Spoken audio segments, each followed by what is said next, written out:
ගොඩක් අය කියන කතාවක් තමයි ෆවුන්ඩේෂන් එහෙම තෝරගන්න ගියාම ෆවුන්ඩේෂන් එක එතනදී ගානකොට ඕකේ. හැබැයි ගෙදර ඇවිල්ලා ගෑවහම ඒක අපිට මැච් වෙන්නේ නැහැ.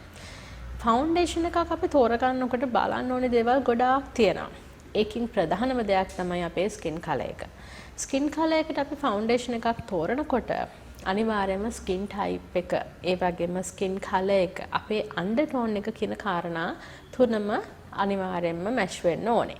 ඒ වගේම තමයි දැන් ඔයා ෆවුන්ඩේෂන් එක තෝරනකොට ඔයාගේ ෂොප් එකේ ලයිට් එක ඒකත් very important ඔයා ෆවුන්ඩේෂන් එකක් සිලෙක්ට් කරද්දී.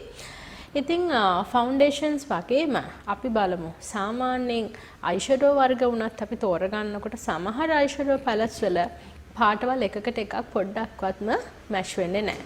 ඉතින් ඒ වගේ මැච් වෙන්නේ නැති අය මේකප් එකක් දැම්මොත් ඒක දකින කෙනෙකුට උනත් ඒක ලස්සනට පේන්නේ නැහැ. අයිෂැඩෝස් උනත් අපි තෝරගන්නකොට අනිවාර්යයෙන්ම අපි ෆවුන්ඩේෂන් එක වගේම අපේ ස්කින් කලර් එකට මැච් වෙන කලර්ස් තමයි අපි තෝරගන්න ඕනේ. ඊළඟට අපි කතා කරමු ලිප්ස්ටික් ගැන.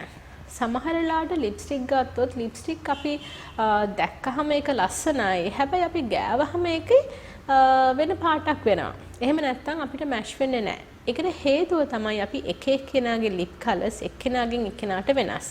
එක්කෙනෙකුට එකම පාට ගෑවත් තව එක්කෙනෙකුට ඒ පාටම ගෑවත් ඒකේ දෙන්නගෙම තියෙන්නේ පාටවල් දෙකක්. ඉතින් සාමාන්‍යයෙන් අපි ලිප්ස්ටික් තෝරගන්නකොට චුට්ටක් ඇප්ලයි කරලා බලලා තමයි අපි ලිප් කලර් එකක් තෝරගන්න ඕනේ. ඉතින් මම ඔයාලට කියන්නේ මේකප් ප්‍රොඩක්ට්ස් විශේෂයෙන් තෝරගන්නකොට දැකලා බලලා කවදාවත් තෝරගන්න එපා. අනිවාර්යයෙන්ම පොඩ්ඩක් try කරලා බලලා ඔයාගේ ෆවුන්ඩේෂන් එක නම් අපි කියනවා ඇපලේරියා එකේ try කරන්න කියලා. ඇපලේරියා එකේ try කරලා බලලා තෝරගන්න කියලා. ඒ වගේම අයිෂැඩෝස් උත් පොඩ්ඩක් ගාලා බලලා ලිප්ස්ටික් උනත් ඔයාගේ ලිප් එකේ චුට්ටක් try කරලා බලලා ඔයාගේ මේකප් ප්‍රොඩක්ට්ස් තෝරගන්න කියලා මම ඔයාලට ඇඩ්වයිස් කරනවා.